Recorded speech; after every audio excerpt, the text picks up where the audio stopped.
ছুটির দিনে সকালের জলখাবারে তোমাদের যদি এরকম লুচি বা পরোটা খেতে ইচ্ছে করে, তোমরা কিন্তু এই গরমে এই হালকা পাতলা সাদা আলুর তরকারি কিন্তু বানিয়ে নিতে পারো। খুব সহজ পদ্ধতি। আমি তেল গরম করে এর মধ্যে 5 ফোড়ন আর শুকনো লঙ্কাকে ফোড়ন দিয়ে দিলাম। এখন কতগুলো আলুকে আমি খুব ছোট ছোট করে কেটে খানিকক্ষণ নুন মাখিয়ে রেখেছিলাম। এতে আলুর যে জলটা থাকে সেটা বেরিয়ে যায়।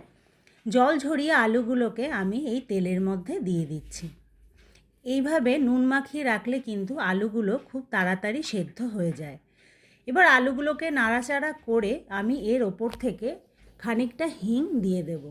হিংটা অনেকে তেলের মধ্যেই দেয়, আমি এখানে আলাদা করে আলুর ওপরে দিচ্ছি, এতে কিন্তু গন্ধটা খুব ভালো আসে। এভাবে হিং দিয়ে নাড়াচাড়া করতে করতে খানিকক্ষণ পরেই আলুর রঙটা চেঞ্জ হয়ে যাবে। তখন এর মধ্যে একটা টমেটো আর একটা কাঁচা লঙ্কাকে আমি ছোট ছোট করে কেটে দিয়ে দিলাম। টমেটোটাও যাতে তাড়াতাড়ি নরম হয়ে যায় তার জন্য দিয়ে দিচ্ছে আর একটু নুন।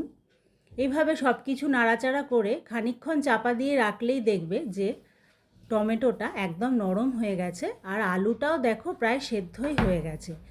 যেহেতু এটা ঝোল ঝোল হবে তার জন্য এর মধ্যে আমি দিয়ে দিচ্ছি গরম জল। অবশ্যই গরম জল দেবে। গরম জল দিয়ে আরেকটু চাপা দিয়ে রাখলেই আলুটা একদমই পুরোপুরি সেদ্ধ হয়ে যাবে।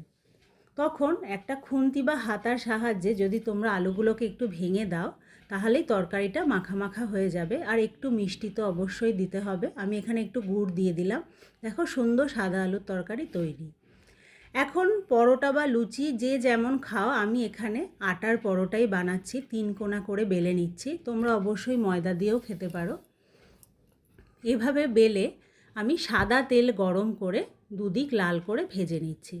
অনেকে ঘি দিয়ে খায়, তোমরা ঘি দিয়েও খেতে পারো। আমি এভাবে তেলের মধ্যে পরোটাগুলোকে এদিক ওদিক লাল করে ভেজে নিলাম। এভাবেই সুন্দর তৈরি হয়ে গেল পরোটা আর সাদা আলুর তরকারি।